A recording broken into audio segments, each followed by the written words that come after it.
Hello and welcome to the Successful Garden Design Show. In this episode we're going to look at two plans that successful garden design students have done, and I'm going to give them some feedback because there's a couple of areas that need improving, and we're going to focus on how to tie in your patio with the rest of your garden so that everything links together properly. Welcome to the Garden Design Show. It's my mission to demystify design to make it easier for you to create your dream garden. I'm Rachel Matthews and I've been a professional international garden designer for over 20 years. I'm also a best-selling author and I teach garden design online. Before we start today's show, I just want to do a slightly longer introduction than normal because I want to tell you about a few big changes that are happening here at Successful Garden Design HQ. Now, last year you might remember I asked towards the end of the year for people to show me their garden because I was going to produce a series of garden blueprints. Thank you to everybody that has sent me their garden images. It's been really helpful and I've got lots of great ideas. But I'm sorry to say that that particular project is going to be put on hold for at least a year, and here is why. When I first started Successful Garden Design, the whole aim of it was to help homeowners improve their own garden. But I found that particularly with the main course, the Great Garden Formula, whose students' work we're going to look at in just a moment, it's attracting a lot of professional garden designers, architects and landscapers that are looking to either improve their skills or refresh their knowledge. So I've realised as we're getting so many professionals doing the Great Garden Formula that I need to add in a lot more advanced training materials. So that's what I've been working on over the last few months. So that's why the delay has been with this new 3.0 version. I've added so much more than I ever originally planned to. But that's not actually the reason the Blueprint project is on hold for the time being. The reason is I'm getting a lot of newly qualified garden designers emailing me and they ask for advice, which is lovely. But the types of advice they're asking for have really shocked me. I had one guy recently who'd spent 4 years at university learning landscape architecture, and at the end of it he felt he didn't know enough about plants. They hadn't really been taught how to design residential properties. They weren't taught how to use computer design software, and they weren't taught how to hand draw plans. And they certainly weren't taught how to set up and run their own business and make sure that they never run out of design work. So I know there's a huge gap between what they're able to teach you in college because they have a specific curriculum that they have to stick to, but I don't. I have the freedom to be able to teach people what I know they will need in the real world. How to run the business, the day-to-day things you need to know. You know, there's 3 things that most garden designers do wrong with their website that are so simple to fix, and it stops them getting work. And it's that kind of thing that I feel is really necessary to be teaching our new garden designers, because you have so much enthusiasm when you first start. I don't want people giving up because they just haven't been taught what to do. So one day I would love to have successfully garden design trained designers working out of every country. Although we do offer a postal garden design service here, that doesn't suit everyone. Some people just prefer to have the designer come out and see them, which is fair enough. So I would love to create a network of designers that I know are trained to a really high standard and that offer a really good service. So that's kind of the bigger picture plan with this. So what with all the improvements I'm making to the Great Garden Formula course, all the ideas whizzing around in my head for the blueprints and this pro course, I'm just getting so many ideas and they seem to be arriving at sort of 11:30 at night and 4 in the morning. Not my favourite time of day. Something has to go, and it is, I'm afraid to say, the blueprints. So I know delaying these blueprints is going to upset a lot of people, and I do apologise for that, but, you know, this week I've realised, I have to admit, I'm not Superwoman, and I really do need to sleep, as you can probably tell. So I wanted to give you the heads up and let you know what's going on. So you can still send me your gardens, just realise it's going to be at least a year before I actually get to do the blueprints. Now, one last tiny thing before we move on with today's show. Microphone. I've changed it because so many people have commented that if they're listening on headphones, the previous one was only in one ear, which I can imagine was very annoying. So I have switched to, hopefully, a stereo microphone. Has it worked? Can you tell the difference? The reason I ask is because it's rather large, and I'm feeling rather self-conscious sitting in a public garden with this protruding from the middle of my shirt. So, if you can let me know it's definitely worth it, that would be much appreciated. because if it's not, I'd rather go back to the previous one, which was a little more discreet. Okay, on with today's show. Now do stay tuned to the very end because I will give you a sneak peek of what I've been up to with the masterclasses for the 3.0 version of the Great Garden Formula. And thank you for your patience for sitting through this much longer than normal intro. Now, readers of the blog will recognise this garden. It's a Great Garden Formula student called Ingrid, and she did a wonderful transformation with her backyard here. As you can see, it was not a lot there, and she's transformed it into an amazing garden. Now, Ingrid contacted me because she felt a little bit stuck with the patio. So here's her original design that she did after she'd done the course, and they haven't got around to doing that bit yet, so she wanted a bit of advice because she felt that what she'd done on the original plan wasn't really quite working to the garden's best ability. So she sent me some alternative ideas. And what she wanted to do, so she could follow in the curve of the lawn, is to maybe incorporate an area like is shown in this photograph here, with some cobbles in and that nice curve. So that's what she was proposing. So yes, that would have worked, but I felt there was a slightly better way to do it. And basically I just put in a single line, and that line followed in with the curve of the garden. So if I show you what I suggested, just this very simple curve on the patio, then immediately tied in with all the existing curves that she'd got in her original design. So it's amazing the difference it can make between just having a perfectly straight-edged patio, even though that goes off a bit of an angle. So in many respects, she was really close to being there with her original idea, but it's just doing that bit of thinking outside of what a patio normally is. I think we've all been programmed from, day one that patios are square or rectangle and they have a straight edge, and it's kind of moving beyond that and knowing that actually you can curve the materials, you can cut them to shape, and that allows you to be much more creative. So when you're doing your patio, always think about the overall shapes and what you're doing with the design.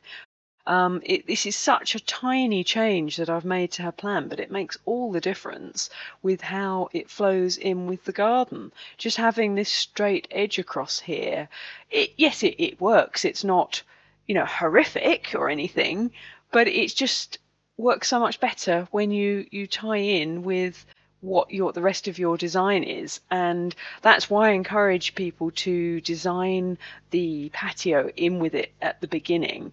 Yes, a lot of times people do have a straight, boring, regular patio that they then have to add with and deal with at a later stage. But even so, there's nothing to stop you, say if this had been built and it was existing, there's nothing to stop you adding that curve to it at a later date so that it ties in with everything.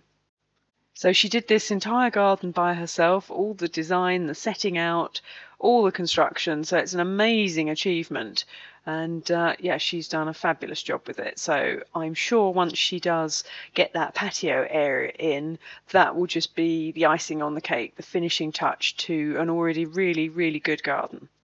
Now, funnily enough, in the same week, I was contacted by another Great Garden Formula student who was having a different but similar problem with his garden. Now, if I show you the plan, so this is Wolfgangs Garden, and Wolfgang lives in Germany, and he sent me this design because he was just getting a little bit stuck being able to link. He wanted to create a secondary patio area with the patio doors just here, and he couldn't figure out how to do it. And again, it's very similar to Ingrid's design, with just one small line makes all the difference.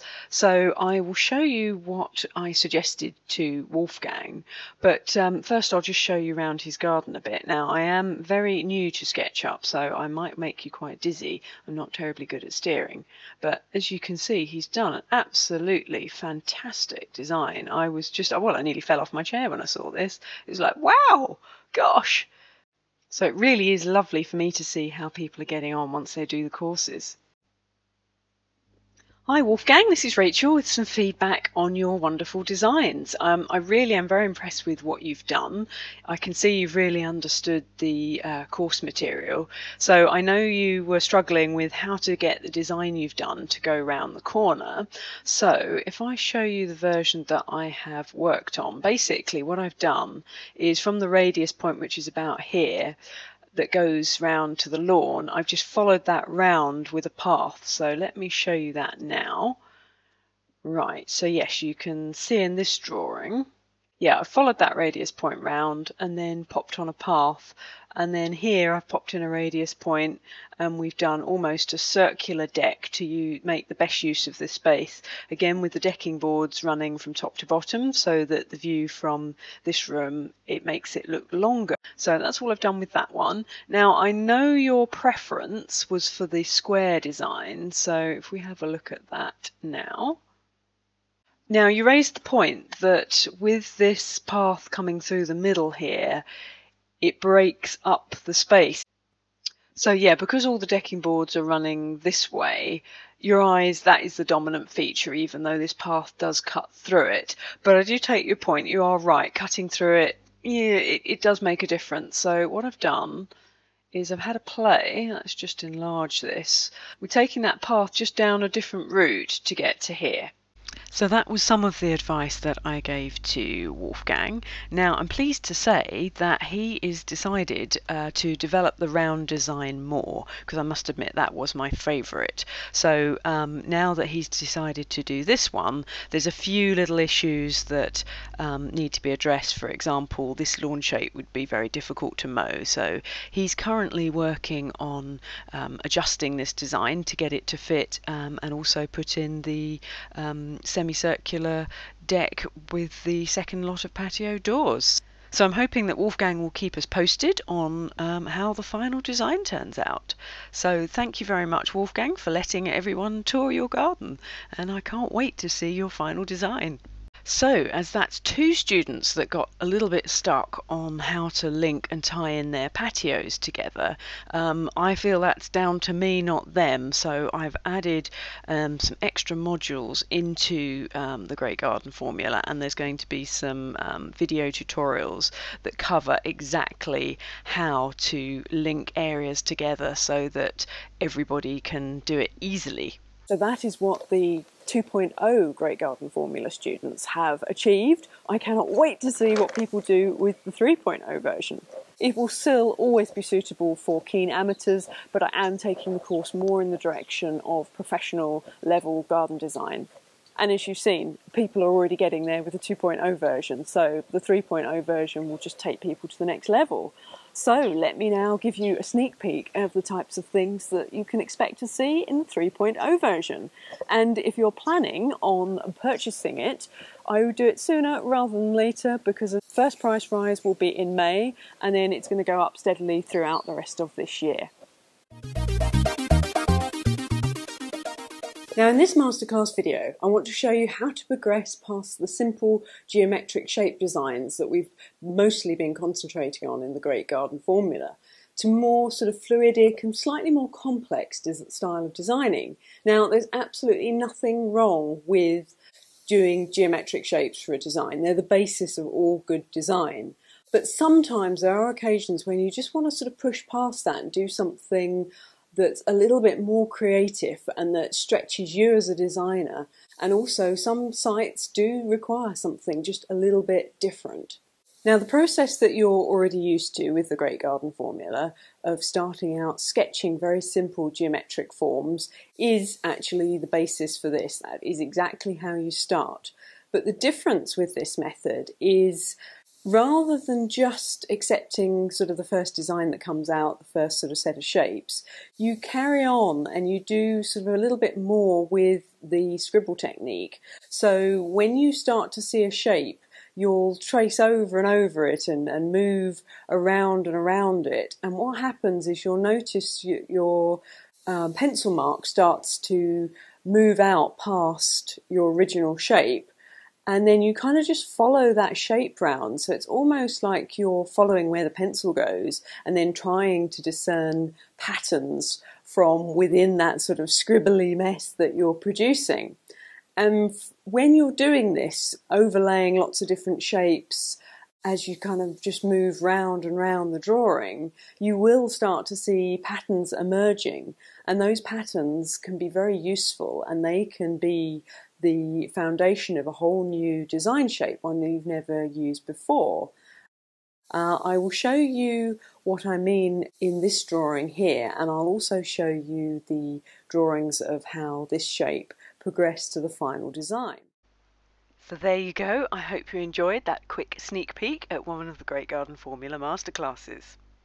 So just to be clear what's happening with the courses, the majority of them are still just perfect small courses that enable you to design your own garden. The course that's definitely going towards professional level is going to be the Great Garden Formula, and then early next year I'll be bringing out a professionals course that does more of the how to run your business side. So the Great Garden Formula will always be about design, including those advanced tutorials, and then we'll have a specific pro course for those people that are running their own business. But all the other courses are much smaller than the Great Garden Formula, and they're ideal to show you how to do your own garden. But if you're a little bit undecided and you're not sure whether you should get a course or call a professional in, then the best thing would be to do the garden design workshop, because that walks you through the entire process of how to design a garden step by step, and it gives you an overview of the entire process, and then that gives you the knowledge of where to start, but also it'll give you a feel for whether it's something you're going to want to do or not. So I've got a little tip for you. If you'd like to get the workshop and you'd like a discount, if you join my email group and you'll get a free report, just pop your email address in here, then you'll immediately be taken to a special offer page where you get over a third off the workshop. So do take advantage of that discount, and I'll see you in the workshop. Now, there is something I would love for you to do for me. We are very, very nearly at 1 million viewers, would you believe, on the YouTube channel. So I would dearly love to get to 1 million viewers before the next show. So with your help, please tell people about the Garden Design Show and the Successful Garden Design YouTube channel, and help spread the word. And in the next episode, we are going to feature some more designs that Successful Garden Design viewers have done. So until next time, and hopefully by then I'll have caught up on some sleep. Take care.